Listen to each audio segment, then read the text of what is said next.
At the surface, nothing about Mount Kupreanof looked any different this year than it has for the last 10,000 years. Silent, glaciated, and empty. But less than 5 kilometers, 3.1 miles beneath that surface, something had started to move. A helicopter touched down on bare volcanic rock in the final week of July 2026, in a place where no scientific instrument had ever stood before. The people stepping out of it were not responding to an eruption. They were there because, for the first time in the recorded history of this mountain, someone had finally decided it needed to be watched up close. Come with me back to the volcano the world almost forgot to watch, because what happens next depends on one real question. Is this mountain settling down or just getting started? Mount Kupreanof rises 1,895 meters, 6,217 feet above the Alaska Peninsula, a heavily glaciated cone standing in one of the emptiest stretches of the United States. The nearest town, Sandpoint, sits about 80 kilometers, 50 miles to the southwest, and the surrounding valleys are uninhabited wilderness, crossed by almost no roads at all.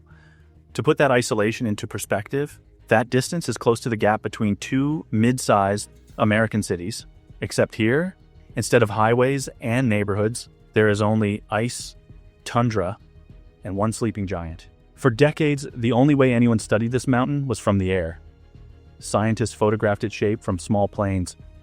A few times a year, helicopter crews flew close enough to sample the gases drifting from its summit.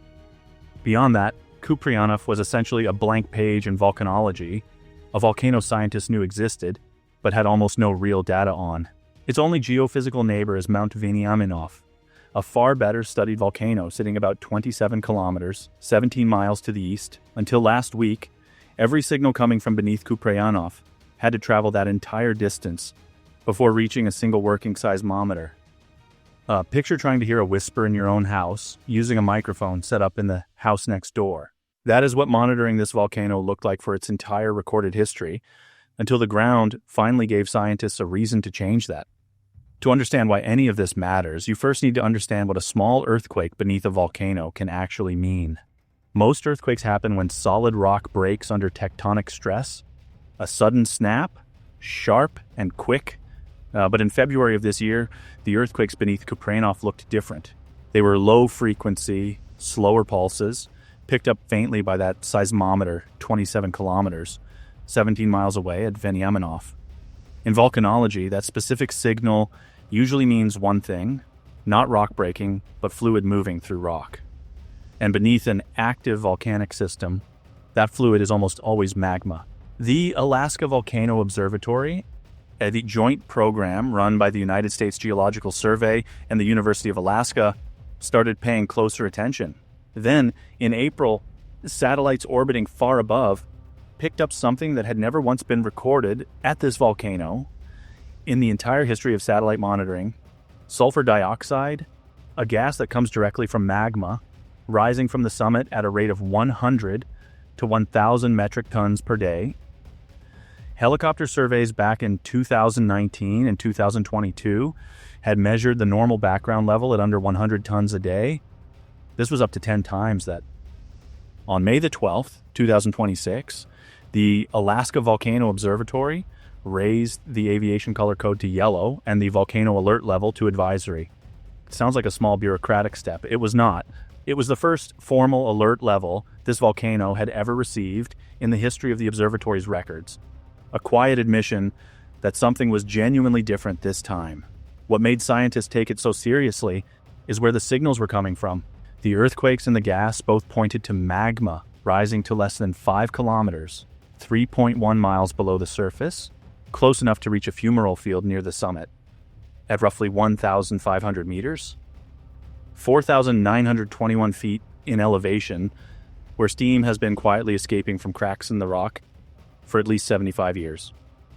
That old plumbing was always there. What changed is that magma appears to have moved up into it.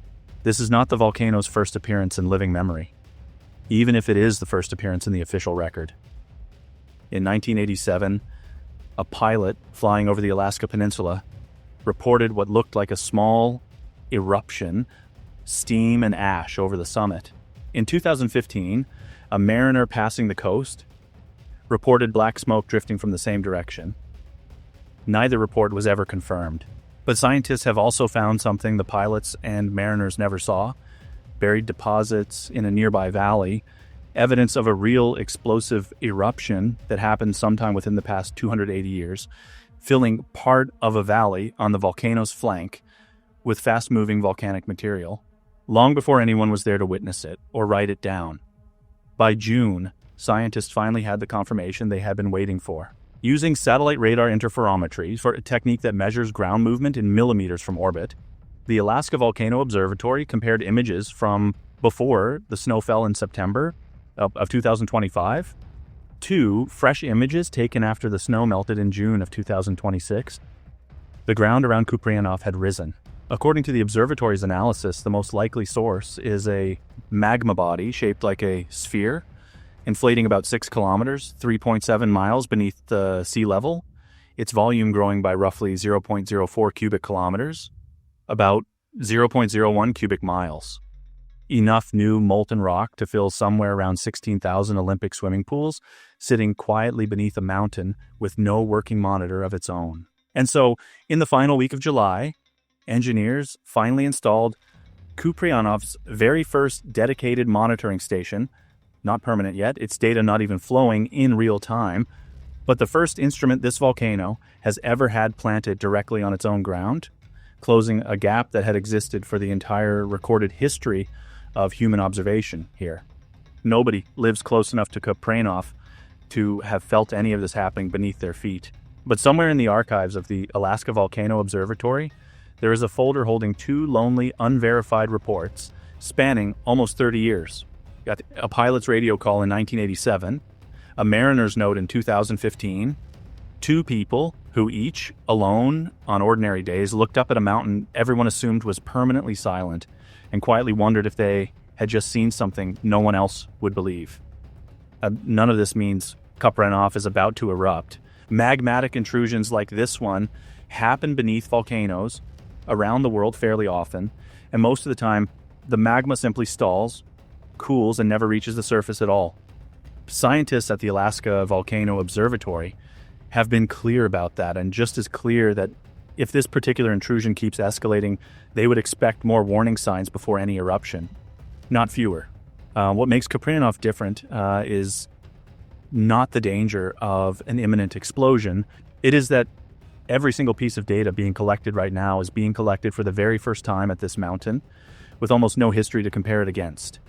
If the ground beneath a heavily glaciated volcano like this one ever does fail suddenly, the greatest danger would not be lava at all, but a lahar, a fast-moving mix of melted ice, rock, and debris capable of reshaping a valley in minutes. For now, the mountain simply has not finished deciding what it wants to do next, and for the first time in recorded history, someone is finally close enough to listen. All the sources and data behind this story, including the observatory's own reports, are linked in the description below, for anyone who wants to go deeper. So tell me, if a volcano finally woke up close to where you live, would you want to know before anyone else did? Or would you rather not know at all?